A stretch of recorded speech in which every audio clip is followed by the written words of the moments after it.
It seemed like something big was coming. And thank you. Ebenezer Middle School Ministry will become church keepers and let us keep an eye on them. And today is the first Sunday of Lent. And through Lent, we must become saints that keep it through repentance and renewal. And we prepared for the congregational vote today, and that was on the bulletin. And the word today was supposed to be in two parts, this week and next week, but in the process of it being postponed, we were able to listen to the word fully, and we believe it was very filled with grace for our saints. And I have a few announcements about the congregational vote. The congregational vote was originally scheduled for today, and on 16th, last Friday, because of the injunction ruling from Southern District Court, it has been postponed again. And last Friday, many injunction lawsuits related to our church came out last Friday because of the personal transfers of the court. And about 7 rulings came out. And you probably know about this, but there are things that we must know and know the meaning. And first is the ruling on holding the congregational vote.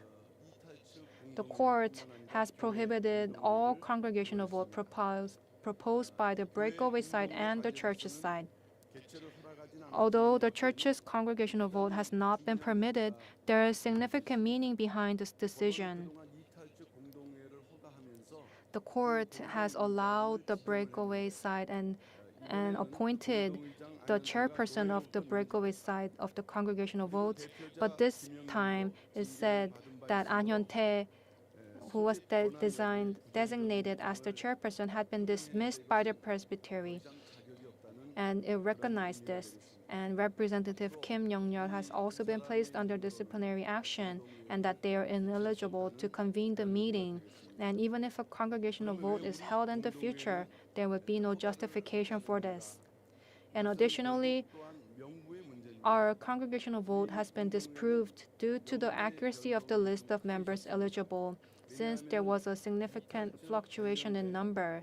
And this is because the number of people on the breakaway side lessened the number, but the court made this ruling because of the inaccuracy. But it is significant in that the court has recognized that the authority of conducting elections belongs to the church's election committee and the church's administration office. The second ruling concerns the objection to the suspension of the legislative committee. Previously, we had the legislative committee, and the breakaway side kept obstructing, and we've chosen the members of the legislative committee because with the session, and the court cited a previous ruling requesting its suspension, but the church objected, and the church appointed new legislative committee members, and the court ruled to cancel the previous injunction decision and acknowledge the authority of the new legislative committee members. Third ruling pertains to the injunction against the obstruction of church entry raised by the breakaway side. And last year, on November 28th, the breakaway side applied for an indirect enforcement of 10 million won per violation.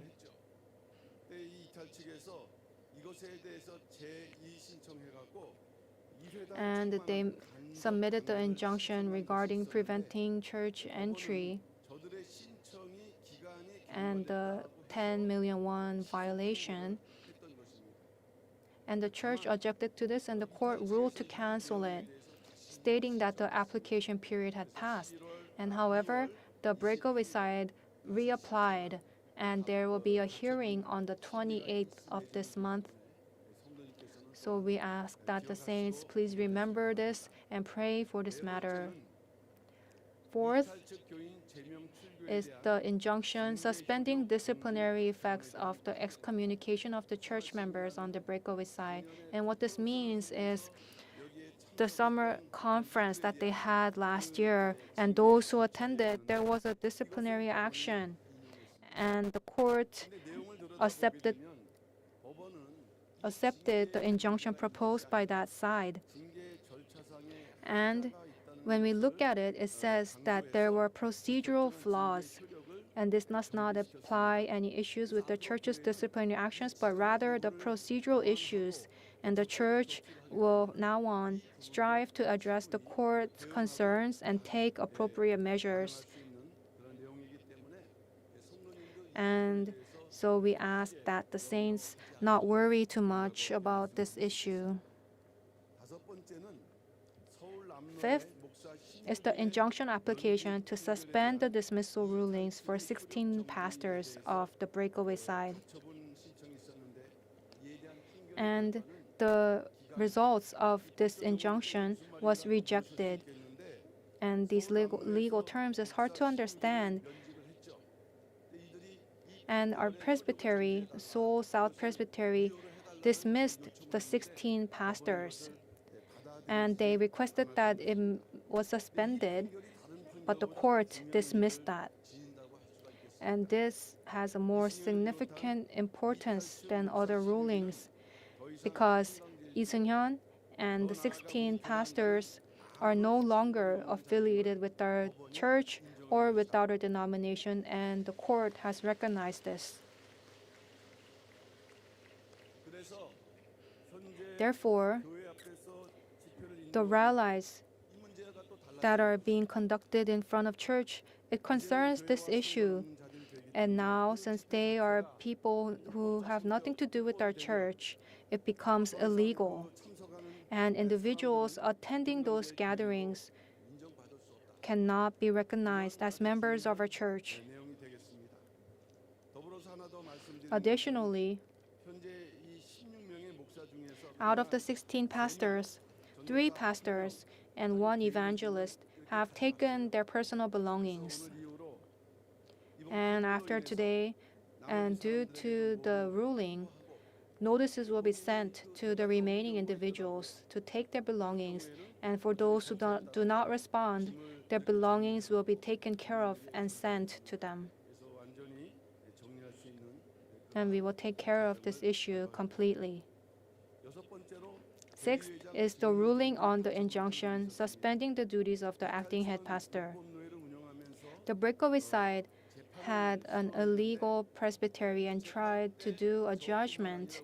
And at the time, not only me, but all the pastors were dismissed. And when they have that rally, they don't refer to us as pastors, but they call us Mr. And actually, it's a method that bound their own feet.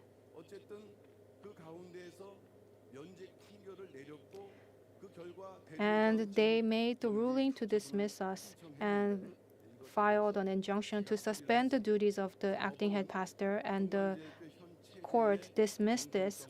And this ruling signifies the legal recognition of the legitimacy of our current church system. And thank you for your prayers. So from now on, for these important rulings, how will the church go forth from this? And what we request for the cooperation of the saints is, first, we must revise the list of members for the congregational vote. And the core of the court's judgment on the recent congregational vote was the members' list. The breakaway side list was too many inflated numbers. And in contrast, our list excludes those expelled from the church and those involved in acts of division, and there's about 1,000 less people. And it seems that the court hasn't taken a close look at this and acknowledged it. But respecting the court's decision, we will revise the list accordingly. And afterwards, we will call together a congregational vote for the next head pastor election and the session. So I can't tell you when exactly that will be, but that's after the members of the congregational vote and the list is made precisely and accurately. Second is the signing of the church member pledge. The pledge is the first step for the breakaway side members to enter the church premises. And before that, it's essential for our saints to sign it as well. And previously I mentioned that 1/3 of our current congregation has not signed the pledge.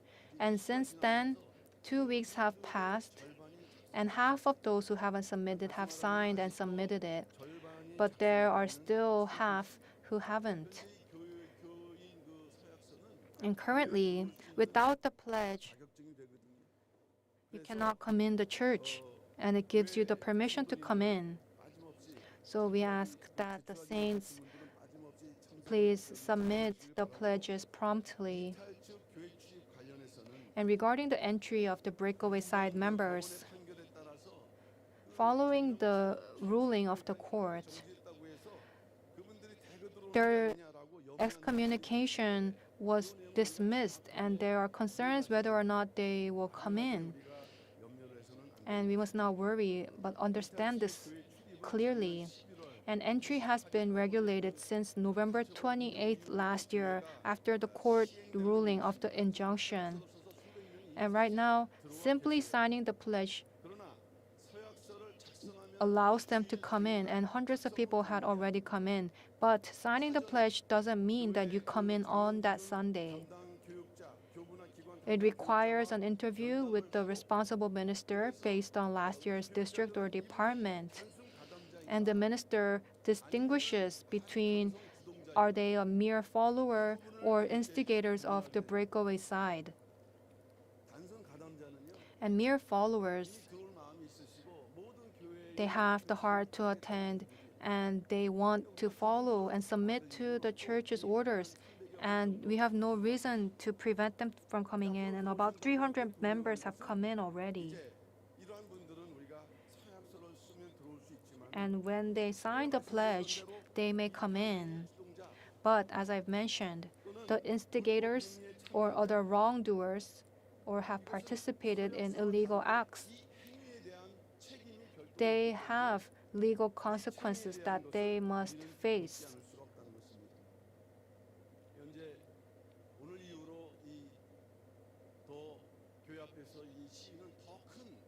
And after today, participating in the rally protests outside the church has a more significant meaning. There are saints who say we have to open the church gates or take care of it even more strictly. But with the decision of the court, it's proceeding. And regarding the church member pledge, the ministers of our church are reviewing it thoroughly and looking at what hearts that these people have who signed the pledge have. And while many aspects of the recent court rulings favor our side, the conflict has not yet concluded. So church keeping must continue. And elders, staff, and saints have contributed significantly until now. And we ask that you remain church keeping until the situation is fully resolved. And we request that you continue your hard work. And lastly,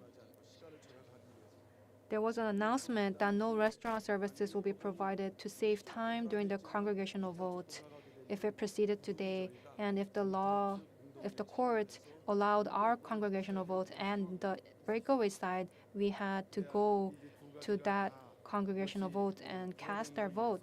But since the congregational vote had been postponed and we are able to give worship service normally, the restaurants will operate normally. And last week, as I've mentioned, the Elders Council had prepared refreshments, and this is a significant expense. And after today's service concludes, we will be giving out the bread. And thank you to Chairman Lee Won-won and the executives of the Elder Council who prepared for this. And we ask, and the people who are in charge, they prepared a favorite of the founding pastor, and it's expensive and good bread. So please enjoy it and remember to pray for both the congregational votes and for the Elder Council. Thank you.